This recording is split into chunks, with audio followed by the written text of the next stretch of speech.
आज हम भारतीय अर्थव्यवस्था की एक बड़ी दिलचस्प पहेली को सुलझाने वाले हैं। एक तरफ देश की अर्थव्यवस्था मजबूत दिख रही है, लेकिन दूसरी तरफ हमारा रुपया अमेरिकी डॉलर के मुकाबले एक ऐतिहासिक निचले स्तर पर पहुंच गया है।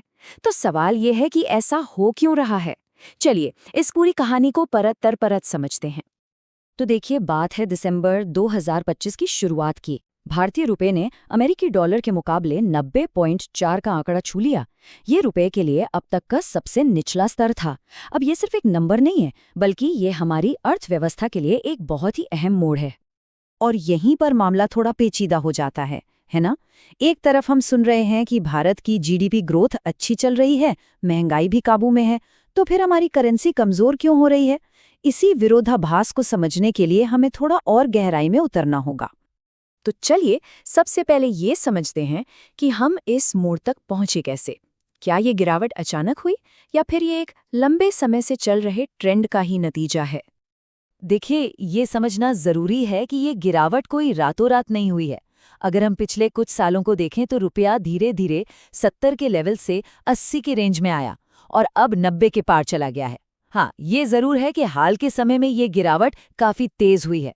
जो पहले धीमी थी, उसने अब रफ्तार पकड़ ली है। अब इस कहानी का जो पहला और सबसे बड़ा खिलाड़ी है, वो असल में भारत में है ही नहीं, बल्कि हजारों मील दूर अमेरिका में है।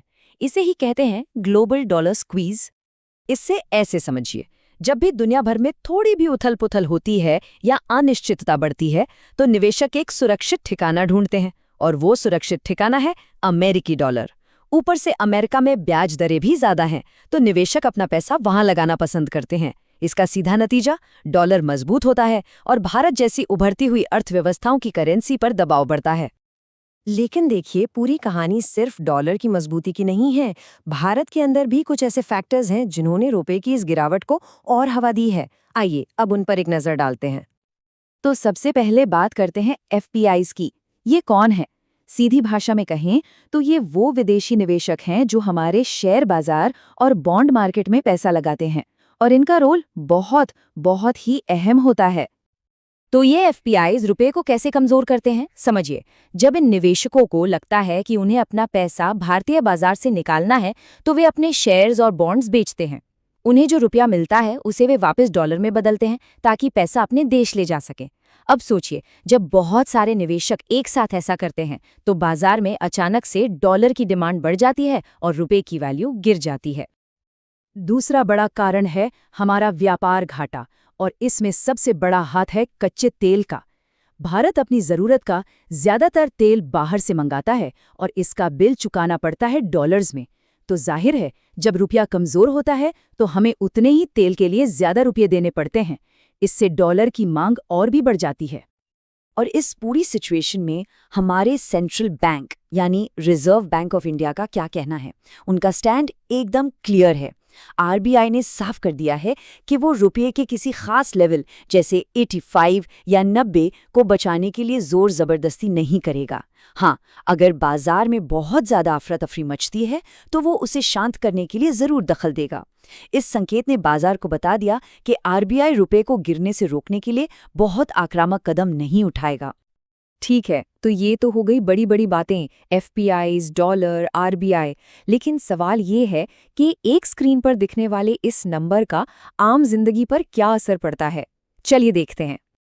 सबसे पहला और सीधा असर, विदेश घूमना महंगा हो जाता है।